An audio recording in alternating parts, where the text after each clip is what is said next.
Good morning student, welcome to physics class. This video is related to 12th English medium student. As you know, we are discussing about the wave optics chapter. In wave optics chapter we discuss the Huygens wave theory. हम लोगों ने Huygens wave theory की help से explain करने थे कुछ phenomena, जिनमें हमने कुछ फिनोमेना को एक्सप्लेन भी कर लिया था.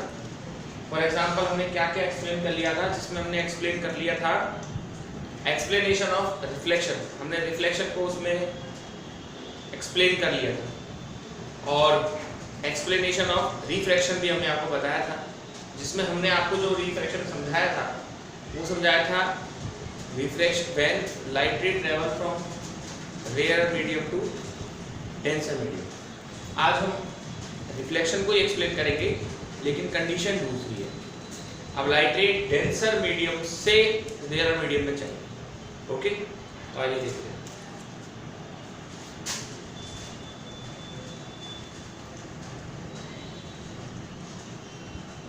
Explanation of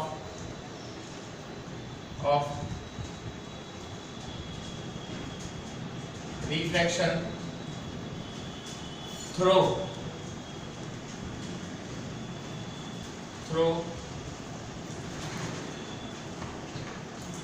Huygens wave theory. ठीक है, और ये अपन इसको हम लिखेंगे रिफ्लेक्शन थ्रू. इसको हम बताएंगे रिफ्रैक्शन है, सॉरी ना, refraction through denser medium.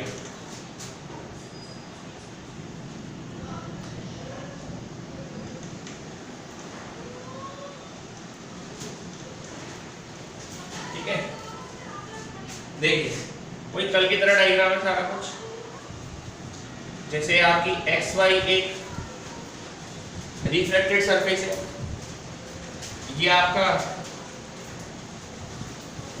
Denser medium है जहां स्पीड है उसकी v1 और रिफ्रैक्टिव इंडेक्स कितना है n1, और ये आपकी रेयर सरफेस है जहां स्पीड है v2 और रिफ्रैक्टिव इंडेक्स कितना है n2. लाइट रे जो है अब डेंसर मीडियम से रेयर मीडियम में जा रही है. ठीक है, ये ए भी आपका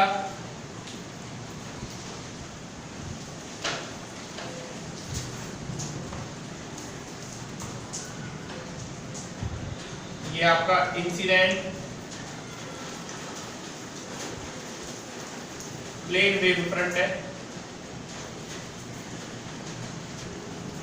ये आपका ए भी एक इंसिडेंट प्लेन वेव फ्रंट है जो कितने एंगल से आया है, आई एंगल से. ये नॉर्मल है n1, ये 1 और ये 2 इंसिडेंट रे है. ये कितने एंगल से आया है, आई से. ठीक है, और अब इसमें आगे चलते हैं. आपने पढ़ा है according to Huygens secondary wavelet principle, all the particle present on wave front AB behave like a new source of light. जितने भी पार्टिकल वेव फ्रंट AB में प्रेजेंट हैं वो एक नए सोर्स की तरह बिहेव करेंगे, और B से वेव एमिट होंगी जो t टाइम बाद कहां आकर पहुंचेगी, इस पर आकर मिलेगी A' पर. Secondary wavelet emit from point B after time t reach at point A'. तो BA' बराबर क्या होगा, BA' बराबर होगा B1t. अब आप जानते हैं जाना तो इस रे को इस तरह से चाहिए, लेकिन जब अगर लाइट रे डेंसर से रेयर में जाती है तो अवे फ्रॉम नॉर्मल, ऐसे दूर हटे. उसी तरीके से इस रे को इस तरह से जाना चाहिए, लेकिन ये भी से दूर है. और distance travel by secondary wavelet emit from point A in t time. A से निकलने वाली जो सेकेंडरी वेवलेट होंगी, है ना, A से निकलने वाली जो वेवलेट सेकेंडरी वेवलेट होंगी वो t टाइम में जो डिस्टेंस ट्रेवल करेंगी वो होंगी आपकी v2t. कितनी डिस्टेंस होगी वो आपकी v2t. तो आपको क्या करना है, take a as a centre. A को आपको सेंटर लेना है, take A as a centre and draw an arc of radius v2t।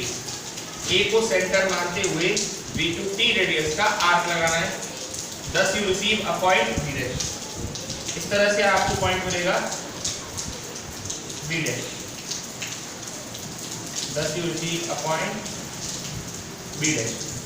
इस तरह से आपको b dash पॉइंट मिलेगा और ये डिस्टेंस आपकी होगी v2t और आपने a dash को b dash से जोड़ ऐड कर देना, join the points a dash and b dash and we receive refracted plane wave front और हमें refracted plane wave front मिलेगा। सब कुछ कल की तरह ही है, बस अब की बार लाइट रे जो है वो डेंसर मीडियम से रेयर मीडियम में आई है, तो ये डाइवर्ट हुई है अवे फ्रॉम नॉर्मल, नॉर्मल से दूर गई है। तो अगर हम इसको एक्सप्लेन करना चाहेंगे, जैसे हमने कल एक्सप्लेन किया था, सारा एक्सप्लेनेशन वही है जैसा अपन ने पहले पढ़ा था ना, सेम उसी तरीके से ये एक्सप्लेन होगा होने को, तो ये सारा वही एक्सप्लेनेशन है। बट इसमें एक चीज का ध्यान रखना है कि जो इंसिडेंट एंगल है आई, वो क्रिटिकल एंगल के बराबर ना हो। समझ रहे हैं? जो ये एंगल आई है ये आईसी के बराबर ना हो। Incident angle does not equal to critical angle. अगर इंसिडेंट एंगल क्रिटिकल एंगल के बराबर हो जाएगा तो उस कंडीशन में टोटल इंटरनल रिफ्लेक्शन होगा। उस कंडीशन में आपका क्या होगा? Total internal reflection. तब आपका सब कुछ यही चलेगा। साइन जब आई बराबर आईसी हो जाएगा तो आर बराबर क्या हो जाएगा? 90 डिग्री। तो sign IC upon sine 90 degree. और अब लाइट रे जो है वो n1 से n2 में आ रही है। अब वो तो चलो कोई बात नहीं, चलो उसको तो अपन n2 पर n1 कर लेते हैं। तो साइन आईसी बराबर क्या हो जाएगा?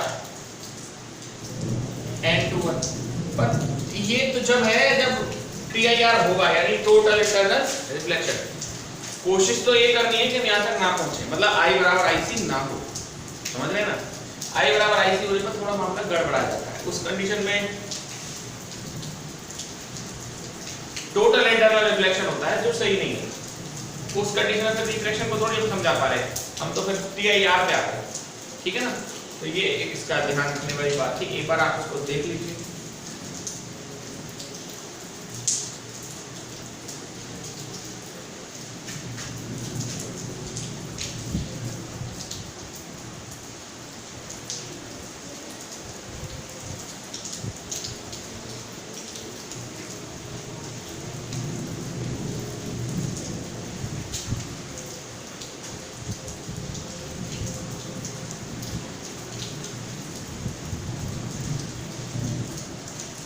ठीक है सर, चले आइए।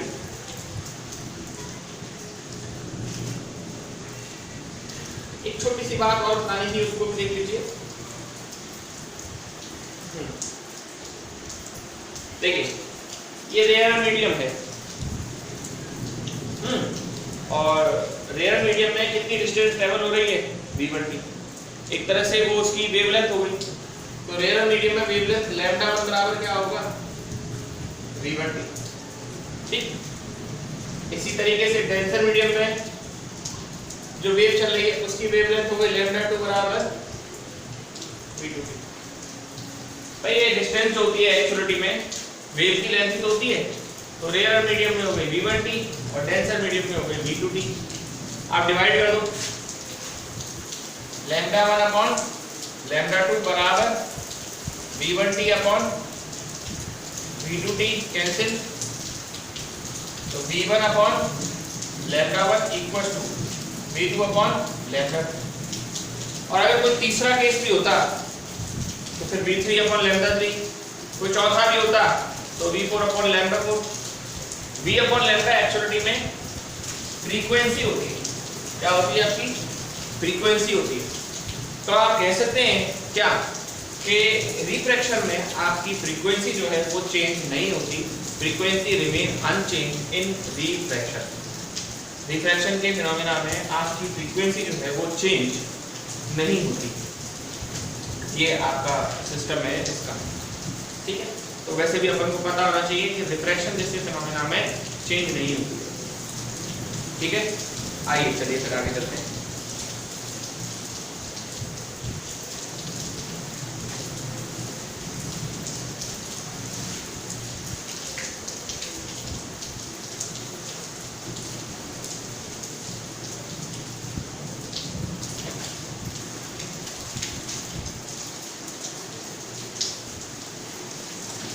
चैप्टर थोड़ा लेंथी है और अच्छा भी बहुत है वैसे तो देखा जाए तो। आइए देखते हैं, चलिए।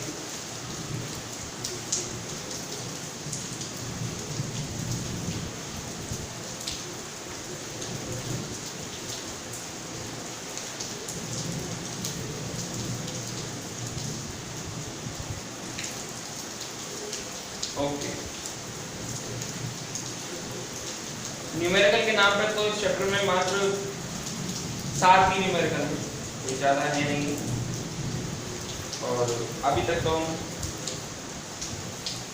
इस तरह से आए नहीं हैं, ठीक है। चलिए अब हम आपको स्टार्ट कराते हैं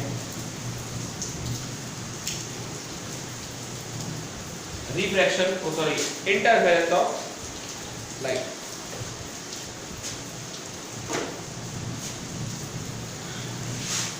तीसरा phenomena,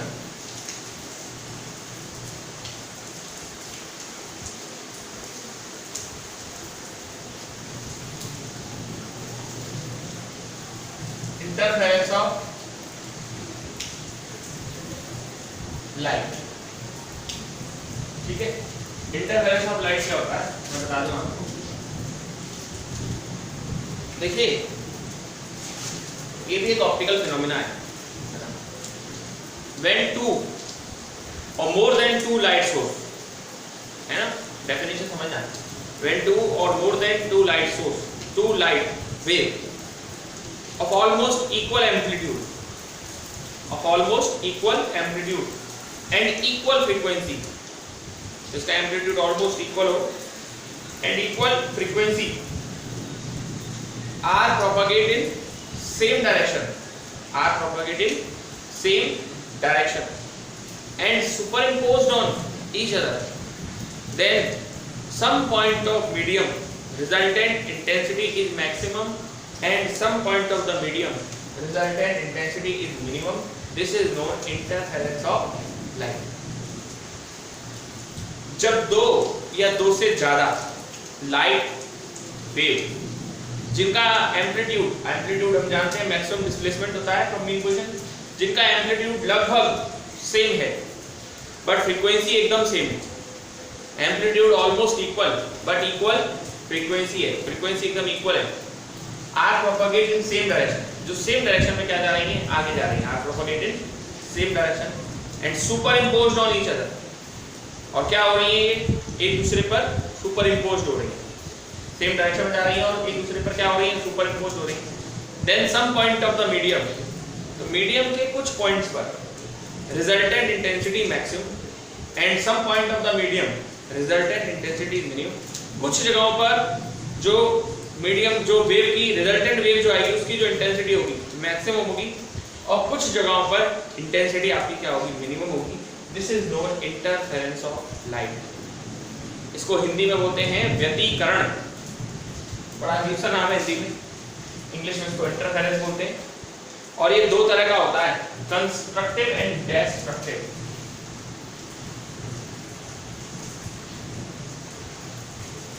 constructive interference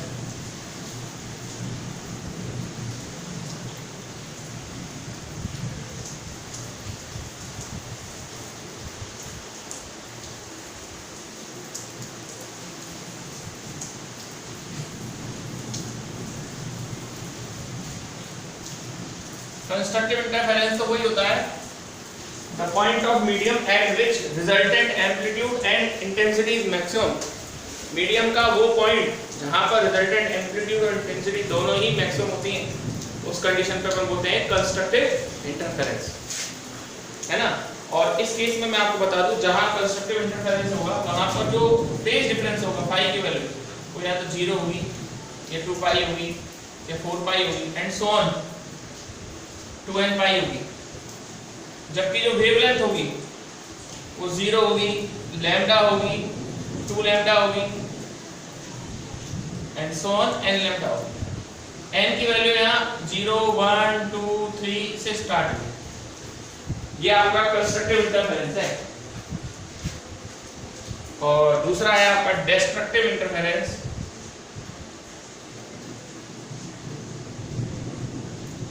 destructive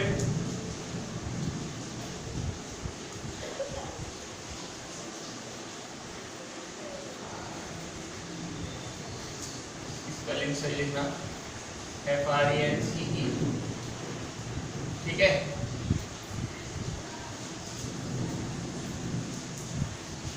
destructive interference में when resultant amplitude and intensity is minimum, आपको वो पॉइंट बताना होगा जहां पर रिजल्टेंट एम्पलीट्यूड और इंटेंसिटी क्या होगी, मिनिमम होगी। एक तरह से रिजल्टेंट इंटेंसिटी जहां मिनिमम होगी उस जगह पर आपका होगा डिस्ट्रक्टिव इंटरफेरेंस, और वहां पर आपको कुछ भी नहीं मिलेगा एक तरह से ना। डिस्ट्रक्टिव इंटरफेरेंस के केस में फाई की वैल्यू जो है एंगल की वैल्यू है वो उनके बीच वाली होगी। 0 और 2 पाई के बीच में क्या आएगा, पाई। 2 पाई और 4 पाई के बीच में 3 पाई, फिर 5 पाई, और nth टर्म होगी 2n प्लस 1 पाई, और वेवलेंथ होगी लैम्डा की वैल्यू बताइए 0 होगी। 0 और लैम्डा के बीच में क्या आएगा, लैम्डा बाई 2। लैम्डा और 2 लैम्डा के बीच में 3 lambda by 2, 5 lambda by 2 and so on 2n plus 1 lambda by, और यहाँ n की वैल्यू जो है ना वो स्टार्ट होती है 0 1 2 3 से, ठीक है। तो ये है आपका डिस्ट्रक्टिव इंटरफेरेंस और ये है आपका कंस्ट्रक्टिव इंटरफेरेंस, ठीक है। एक बार देख लीजिए आप इसको।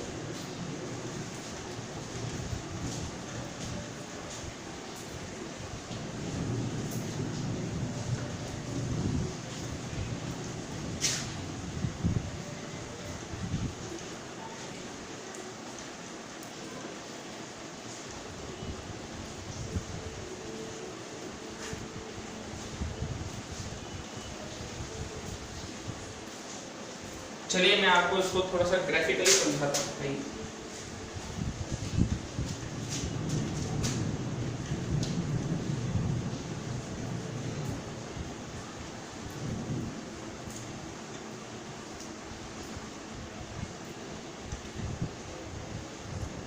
इंटरफेरेंस में आपको थोड़ा सा पेशेंस रखना पड़ेगा, बड़ा डेरिवेशन है और मैं नेसेसरी कंडीशंस के बारे में बताऊंगा। देखिए जैसे ये दो वेव हैं, ये एक वेव हो गई और ये आपकी दूसरी वेव हो गई, ये फर्स्ट और ये सेकंड। इन दोनों वेव की फ्रीक्वेंसी बराबर है, और अगर क्रेस्ट क्रेस्ट से मिले और ट्रॉफ ट्रॉफ से मिले, क्रेस्ट क्रेस्ट से मिले और ट्रॉफ ट्रॉफ से मिले, तो रिजल्ट क्या आएगा बताइए? कुछ ऐसा नहीं आएगा, आएगा ना? ये क्रेस्ट होता है, ये ट्रॉफ होता है ना? वैसे इसमें कंप्रेशन और रियर फ्रिक्शन नहीं आएंगे। क्यों? इसलिए कि लाइट वेव जो होती है वो ट्रांसवर्स होती है, और ट्रांसवर्स वेव में कंप्रेशन और रियर फ्रिक्शन नहीं बनते, ट्रांसवर्स वेव में क्रेस्ट और ट्रॉफ बनते हैं, ठीक है। जहां क्रेस्ट क्रेस्ट और ट्रॉफ ट्रॉफ मिले एक जैसे, एम्पलीट्यूड तो ऑलमोस्ट सेम है और फ्रीक्वेंसी एग्जैक्ट है, तो वहां पर ये होगा, ये आपका डिस्ट्रक्टिव इंटरफेरेंस है। अगर ये क्रेस्ट इस तरफ से मिले तो क्या आएगा रिजल्ट में? अगर दोनों के एम्पलीट्यूड सेम है, मान लो बहुत कम, अगर एक क्रस्ट दूसरे के किससे मिल जाए, ट्रफ से मिल जाए, तो वो इसके एम्पलीट्यूड को क्या करने वाला है, रिजल्ट के तौर पर कम होने वाला है। देखिए क्रस्ट में एम्पलीट्यूड ऊपर होता है यानी पॉजिटिव, और ट्रफ में एम्पलीट्यूड नीचे होता है यानी नेगेटिव। ये आपका डिस्ट्रक्टिव इंटरफेरेंस है। ये पिक्चराइजेशन है किसका पिक्चराइजेशन है? मतलब कंस्ट्रक्टिव और डिस्ट्रक्टिव इंटरफेरेंस का। ये है सर पिक्चर, देख लो आप, कंस्ट्रक्टिव की और डिस्ट्रक्टिव इंटरफेरेंस की। ठीक है, आई थिंक आप लोगों को ये आया होगा पिक्चराइजेशन समझ। चलिए अब आगे चलते हैं।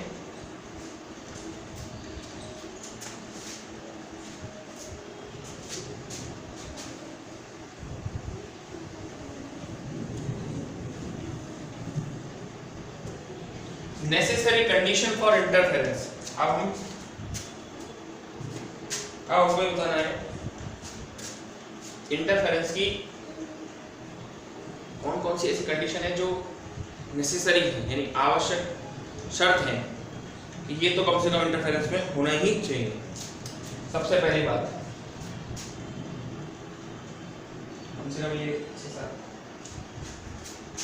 मतलब फ्रीक्वेंसी ऑफ टू वेव। हम यहाँ दो वेव से दिखाते हैं। फ्रीक्वेंसी ऑफ टू वेव, दोनों वेव की फ्रीक्वेंसी एग्जैक्ट बराबर होनी चाहिए। ध्यान रख लीजिएगा, दोनों वेव की फ्रीक्वेंसी एग्जैक्ट बराबर चाहिए हम दोनों को। दूसरा है एम्पलीट्यूड।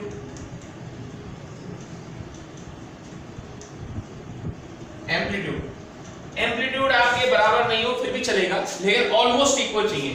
कैसे चाहिए?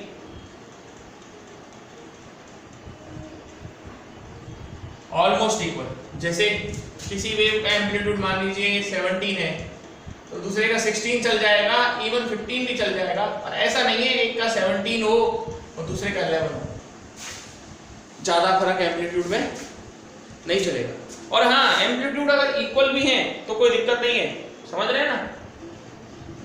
ऑलमोस्ट इक्वल में इक्वल भी काम करेगा।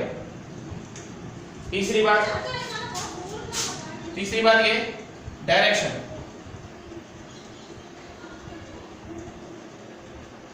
डायरेक्शन सेम होनी चाहिए। मतलब ये है कि दोनों वेव एक ही डायरेक्शन में प्रोपागेट करें, सेम डायरेक्शन में बढ़नी चाहिए आगे, तब ये इफेक्ट शो करेंगे। चौथा,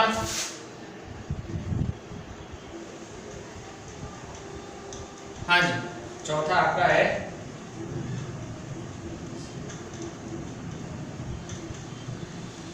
source, coherent source.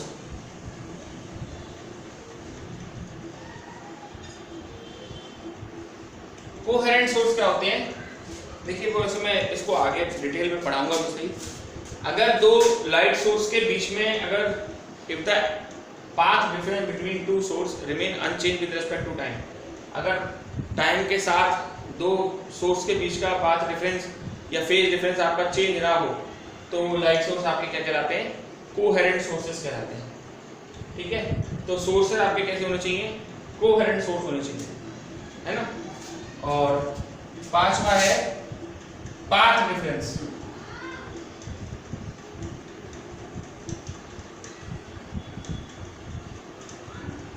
Path difference क्या होना चाहिए?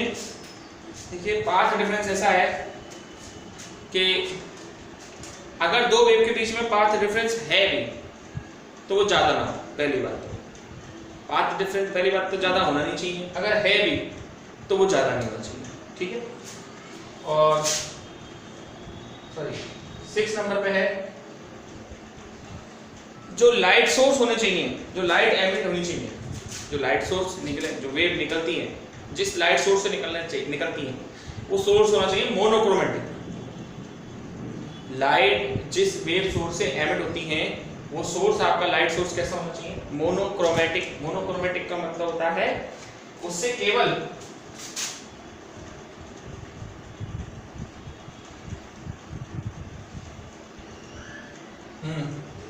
मोनोक्रोमेटिक का मतलब होता है उससे केवल एक ही रंग की लाइट आनी चाहिए। कैसी लाइट आनी चाहिए? एक ही रंग की लाइट। अब आप कहेंगे सर ऐसा कौन सा सोर्स है जिससे एक रंग की लाइट आती है? वो हमारी एक तो एलईडीज होते हैं, डिफरेंट डिफरेंट कलर के एलईडी मिलते हैं ना मार्केट में, वो होते हैं। और जैसे सोडियम लैंप होता है ना, तो सोडियम लैंप जो होता है वो भी आपका एलईडी है, एक ही रंग की लाइट होता है सोडियम लैंप भी, है ना। और मोनोक्रोमेटिक उसी को बोलते हैं जो एक रंग की लाइट है, ठीक। इसके बाद मोनोक्रोमेटिक के बाद लाइट सोर्स मोनोक्रोमेटिक होना चाहिए, path, reference, coherent source, direction आपको बताएगी। ये है कि अगर वेव पोलराइज्ड है, if two waves are polarised, अगर दो वेव आपकी कैसी हैं मतलब, तो उनके प्लेन ऑफ पोलराइजेशन सेम होनी चाहिए। मैं मानता हूं आपको ये बात समझ में नहीं आएगी क्योंकि जब तक आप पोलराइजेशन नहीं पढ़ेंगे तो ये कहां से समझ में आएगी। Plane of polarisation, plane of polarisation same होना चाहिए। पर ये तो मेरे को बतानी थी, मेन जो आपको चीजें पकड़नी है वो ये पकड़नी है कि सर दोनों वेव एक डायरेक्शन में चलनी चाहिए, दोनों के फ्रीक्वेंसी सेम होनी चाहिए, दोनों की डायरेक्शन सेम होनी चाहिए और दोनों के एम्पलीट्यूड लगभग बराबर होने चाहिए। कोहेरेंट सोर्स में आपको पढ़ाऊंगा डिटेल में। पाथ मोनोक्रोमेटिक मैंने आपको समझा ही दिया, ये आप आगे समझ जाएंगे पोलराइजेशन पढ़ेंगे जब आप।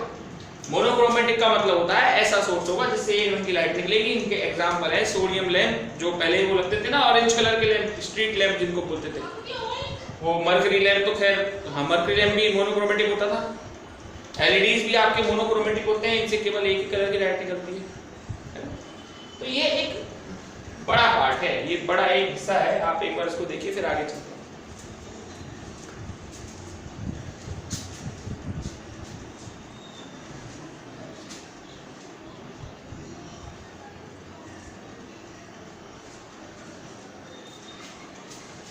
आशा करते हैं देख लिया होगा आपने। चलिए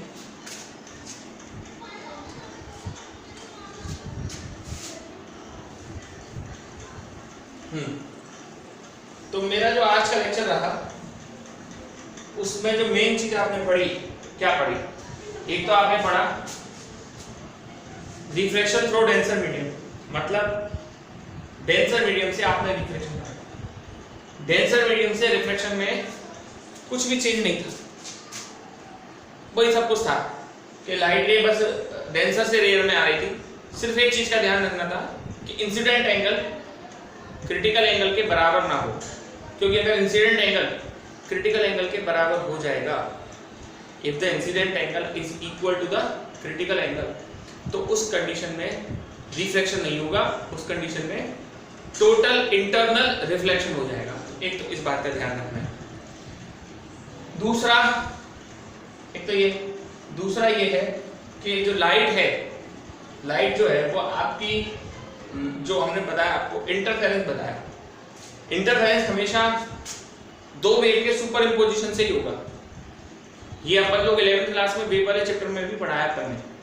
व्हेन टू लाइट वेव, दो light wave equal amplitude, almost equal amplitude हो एंड इक्वल फ्रीक्वेंसी हो, are propagate in same direction में चले and superimposed on each other, और फिर एक दूसरे पे क्या हो जाए, वो सुपर इम्पोज हो जाए, है ना। Then some point of the medium, तो मीडियम के कुछ पॉइंट पर resultant intensity maximum and some point of the medium resultant intensity is minimum.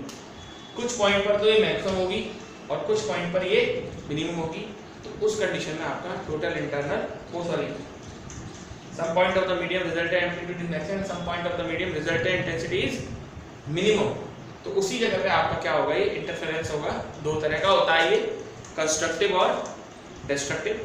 Constructive वो होता है जहां पर रिजल्टेंट इंटेंसिटी मैक्सिमम होती है, और डिस्ट्रक्टिव वहां होता है जहां रिजल्टेंट इंटेंसिटी मिनिमम होती है। मैंने आपको इसकी कुछ कंडीशन बताई है।